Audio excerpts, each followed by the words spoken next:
The sky above Virion Prime was on fire. What had once been a thriving mining colony was now a wasteland of crumbling steel, scorched earth, and drifting ash. After the orbital bombardments, nothing grew, except silence.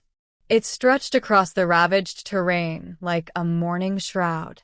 Kaelira moved through the broken landscape, her steps light despite the thick armored plates hugging her cobalt skin.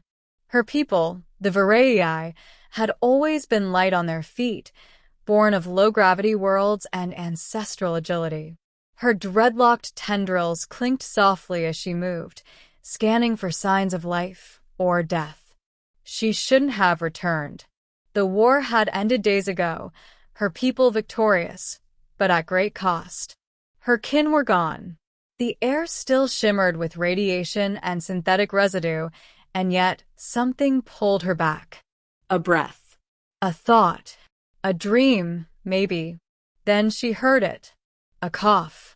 A rasp. She darted toward the sound, her bare fingers twitching instinctively toward the flask on her hip. Her boots crunched over shattered alloy as she dropped to her knees beside a collapsed figure. A man. Human. He was broken. Burns across half his face, armor melted into skin, chest rising in uneven jerks. A faded insignia marked his shoulder, Terran expansion core, the same force that had decimated her people. But he was just a man now. Not a soldier. Not a killer. Just dying. Kaelira hesitated, her instincts screaming. Her people never aided humans. They couldn't afford the risk. And yet he reached for her. A twitch of fingers. A whisper of breath. Water. Kaelira swallowed. She unclipped her flask. It was not water in the human sense. Viraei nourishment came from a sacred mineral spring deep beneath their world's crust, an iridescent fluid rich with nanites, energy, and memory. To them, it was sustenance. To others, it was unknowable. But he would die without it. And Kaelira was tired of death. She pressed the flask to his lips. He barely drank, just a few drops. But that was enough. His body jerked once violently. His back arched as if struck by lightning. His eyes flew open, glowing blue, and then he fell still. Kaelira stepped back in alarm, the flask trembling in her hands. He wasn't breathing anymore. And yet he didn't seem dead. Hours passed. She built a small shelter from scrap metal and tattered cloth, the kind her people once used during planetfall missions. She sat nearby, sharpening her blade, watching him. He hadn't moved since drinking, but the color of his veins was changing, shifting from red to shimmering blue. His skin, once pale, was turning smooth, almost glassy. The burns had vanished. And then he sat up. Kaelira drew her weapon instantly. But he didn't attack. He just looked at her, blinking slowly. His eyes were luminous, reflective like hers. "Where?" he croaked. "You were dying," Kaelira said. "I gave you my water." He touched his chest, then his face. "I feel different. You are different." He looked at her for a long time, and something behind his expression shifted, from confusion to realization to something near horror. "What did you do to me?" Kaelira lowered her blade. "I saved you." They stayed near the crater for days. Kaelira brought back food, root pods, and dried meats. He didn't need much. In fact, he barely ate. His body no longer needed sustenance the way humans did. He told her his name was Eli. A scout. A medic. Not a fighter, he claimed. She didn't believe him at first. But over time, she saw the quiet sorrow in his eyes, the guilt in his voice when he spoke of what his people had done. "They told us Viraei blood was hostile, that your kind poisoned your own world." Kaelira smiled bitterly. "No. Your kind poisoned it. We just adapted." He didn't argue, but something inside him was changing.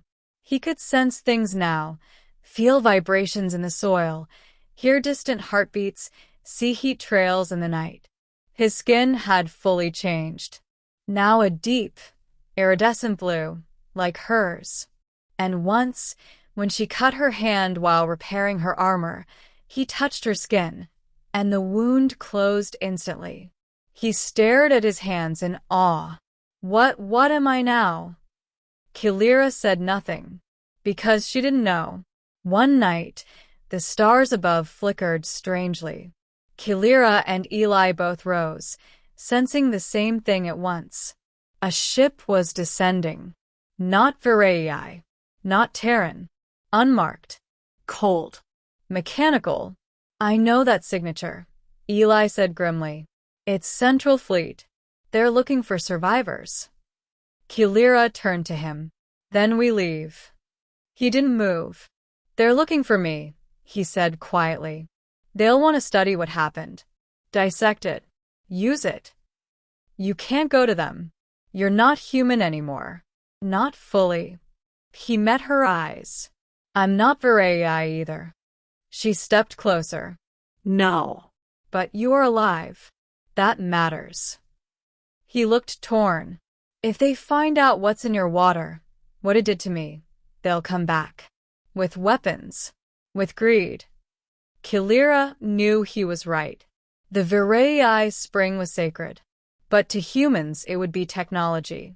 Exploitable. Profitable. You could lead them away, she said slowly. Make them think you escaped alone. That the Virei are all gone. He stared at her, then nodded. I could. But if you go, you won't come back. Eli hesitated.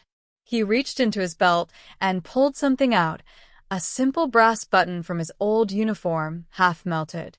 He pressed it into her hand. A reminder, he said, that sometimes enemies save each other. Then he stepped into the darkness, heading toward the signal beacon. Kaelira waited for a week. Then two.